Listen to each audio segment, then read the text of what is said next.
तर हर्क साम्पाङ त्यो मान्छे हो जो न नयाँ दिल्ली जान्छ न बेजिङ जान्छ त नेपाली जनताको घर दैलोमा जान्छ।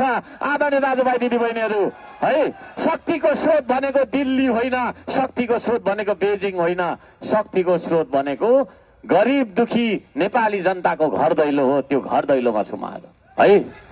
अब म प्रश्न गर्न चाहन्छु सम्पूर्ण तपाईको मिडिया मार्फत 3 करोड नेपालीलाई प्रश्न गर्न चाहन्छु, तपाईहरुलाई कस्तो मान्छे चाहिएको हो है?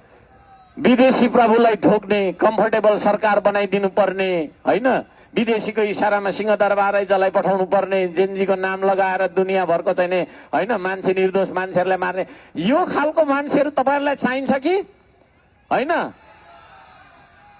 यही देशको माटोको कथा बोकेर हिँडेको मान्छे, यही देशको ढुङ्गाको कथा बोकेर हिँडेको मान्छे वर्षौं वर्ष यो देश बनाउनु पर्छ भनेर तपाईको चाहिँ एउटा श्रमिकले भन्दा 10 गुणा धेरै श्रम गरेर यो देशलाई समृद्ध बनाउन सक्छौं भन्ने कुराको प्रमाण दिइसकेको मान्छे, श्रम गरेर मात्रै श्रमदान गरेर मात्रै कृतिमान विश्व कृतिमान राखेको मान्छे, यस्तो मान्छे तपाईहरुलाई चाहिन्छ कि विदेशीको पछाडी गर्ने चाहिन्छ? कस्तो चाहिन्छ?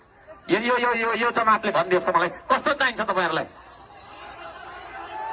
यदि त्यसो भने चुनाव चिन्ह माटो, तपाईहरुले त भोट हाल्नुहुन्छ मलाई थाहा छ, 100% मलाई थाहा भयो, तर तपाईहरुले पनि भूमिका खेल्दिनु पर्छ। यो भनेको श्रम संस्कृति भनेको तपाईहरुको संस्कृति हो। यसमा मलाई नेता नठान्नु, यहाँ बस्नेहरु नेता होइन, यहाँ कोही पनि नेता छैन यो पार्टीमा, छ त सिर्फ श्रमदाता छ।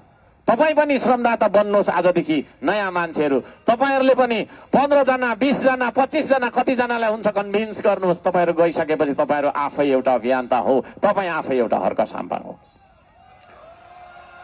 यो देशलाई बनाउनु पर्छ, यो देशलाई बचाउनु पर्छ।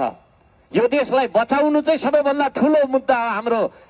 यो देशलाई बचाइयो भने बादमा बनाउन सकिन्छ, तर यो देशको स्वाधीनता नै गुम्यो, देशै गुम्यो भने थुप्रै ठाउँमा हामीले देखेका छौं नि हैन, विकासको योजना देखाएर देशै लगिदिएको थाहा छ कि छैन? हामीले यतैतिर पनि छ, नाम नल्याउ हैन, त्यो खालको हामीलाई पनि चाहिएको हो। भोलि